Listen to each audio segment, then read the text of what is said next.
झुंझुनू की विद्या विहार नगर पालिका में रसद विभाग ने प्रारंभिक जांच में 110 क्विंटल गेहूं का गबन पकड़ा गया है। यह गेहूं खाद्य सुरक्षा योजना के सही पात्र लोगों को दिया जाना था, लेकिन 34 राशन कार्डों में सदस्यों की संख्या बढ़ाकर यह गेहूं अज्ञात लोग उड़ा ले गए। पेश है एक रिपोर्ट। मुंह में राम बगल में छुरी, ये तो कहावत आपने सुनी होगी, लेकिन झुंझुनू की इस खबर में आपको पता भी लगेगा कि ऐसा ही होता है। दरअसल झुंझुनू के विद्या विहार नगरपालिका क्षेत्र में भगवान के नामों से संचालित स्वयं सहायता समूह ने 110 क्विंटल राशन के गेहूं का गबन किया है, जिनके नाम सरस्वती, ओम नमः शिवाय, श्री गणेश जैसे नामों से शुरू होते हैं। इन समूहों ने 110 क्विंटल के करीब गेहूं का गबन किया है, जिसके लिए उन्होंने खाद्य सुरक्षा योजना से 34 राशन कार्डों में फर्जी तरीके से सदस्यों की संख्या बढ़ाई और फिर गेहूं उठाकर गबन कर दिया।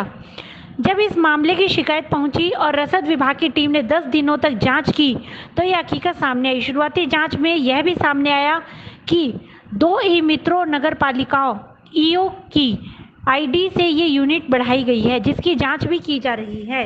ये संज्ञान में आया था नगर पालिका विद्या विहार तिलानी के जो उचित मूल्य दुकानदार हैं, स्वयं सहायता समूह है,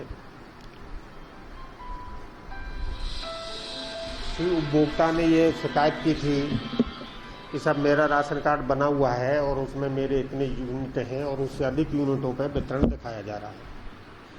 तो इसके लिए हमने जांच दल गठित किया था।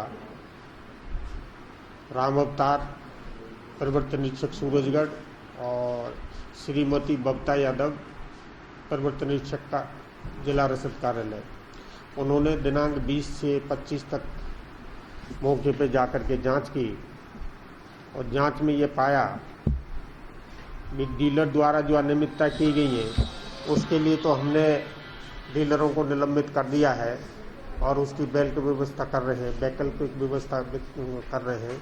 अब इसमें किसने जोड़ा है, अभी 2 ई मित्रा का नाम आ रहा है कि उनके द्वारा फर्जी यूनिट जोड़े गए हैं और नगर पालिका ईओ की आईडी से जोड़ा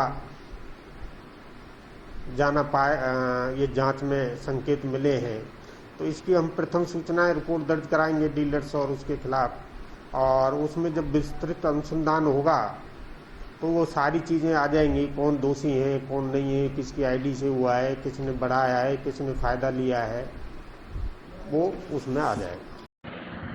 डीएसओ अमृतलाल ने बताया कि सबसे पहले शिकायत सरस्वती स्वयं सहायता समूह की मिली थी, लेकिन जब उसका रिकॉर्ड देखा गया तो उसमें 3 अन्य समूहों तथा 2 राशन डीलर के नाम भी सामने आए। हालांकि राशन डीलरों को पूर्व में ही निलंबित कर दिया गया था। साथ ही उन्होंने बताया कि अचानक यदि मेंबर ज़्यादा बढ़ते हैं तो राशन डीलर और स्वयं सहायता समूह की भी जिम्मेदारी बनती है कि वे चेक करें, लेकिन उन्हें बिना चेक किए 110 क्विंटल के करीब गेहूँ बांटा है, इसलिए एफआईआर दर्ज करवाई जाएगी। एक्चुअली में सरस्वती स्वयं सहायता समूह की शिकायत प्राप्त हुई थी, लेकिन उसमें जब हमने देखा, उसकी ट्रांजैक्शन रिपोर्ट देखी, तो उसमें अन्य डीलर के भी नाम आए।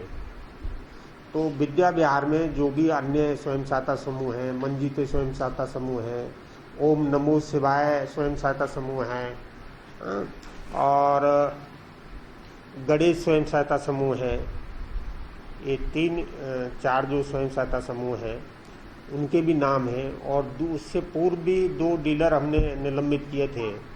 एक तो सबल सिंह है, वो निलंबित चल रहे हैं, उनका भी नाम उसमें था, और एक और है डीलर जो पहले से निलंबित थे।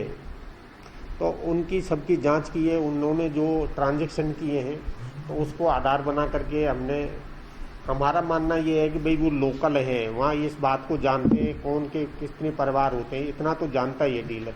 अचानक यदि किसी परिवार में 2 या 4 मेंबर बढ़ते हैं तो प्रश्न चिन्ह लगना चाहिए, थोड़ा देखना चाहिए।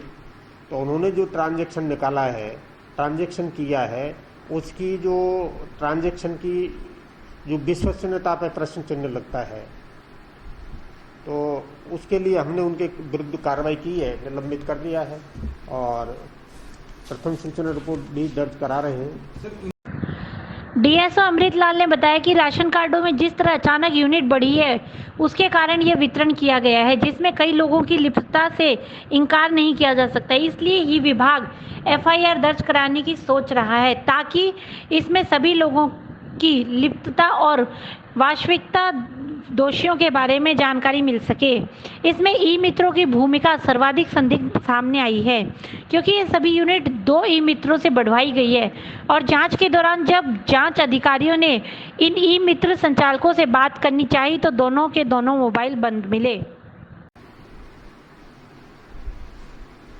नहीं, तरीका तो इसमें यही है कि भाई किसी राशन कार्ड में यूनिट बढ़ गई, अब यूनिट में जो मशीन में जो आ रहा है वो उसने को तो देगा ही, पर प्रश्न ये है कि भाई ये उसकी लिप्तता तो नहीं है।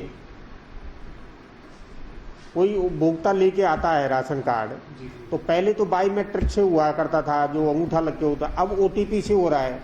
तो ओटीपी से जब आप देख रहे हो, उसका आधार भी नहीं लग रहा, उसका बायोमेट्रिक भी नहीं है और उसकी ओटीपी से भी नहीं दे रहे हो, उसके मोबाइल से भी उसको मैप नहीं कर रहे हो, तो इसमें कुछ तो लिप्तता जाहिर होती है। तो उनके लिए हमने निलंबित कर दिया है, पर लेकिन एक्चुअली में इसका कौन दोषी है, किसने बढ़ाए हैं यूनिट, किसकी आईडी से बढ़े हैं, कौन सी ई मित्रा वो है, अभी ई मित्रा के जिनके नाम आ रहे हैं उनके मोबाइल पे अपन जांच अधिकारियों ने मोबाइल पे बात की तो स्विच ऑफ मिला है उनके, तो अब उनके जांच जारी है। क्यों करेंगे, जो भी दोषी होगा उसके खिलाफ करेंगे, निष्पक्ष जांच करेंगे। यह तो केवल झुंझुनू जिले की एक नगरपालिका के हाल है। यदि इस मामले की जांच हो तो पूरे जिले में होने वाले घोटाले से सभी की आंख फटी की फटी रह जाएगी। खाद्य सुरक्षा योजना के पात्र व्यक्तियों के नाम पर रसूल वाले लोग फायदा उठा रहे हैं। यह बात तो भामाशाह स्वास्थ्य बीमा योजना में भी कई बार सामने आ चुकी है। बहरहाल देखने वाली बात होगी कि इस मामले में कौन कौन दोषी सामने आता है।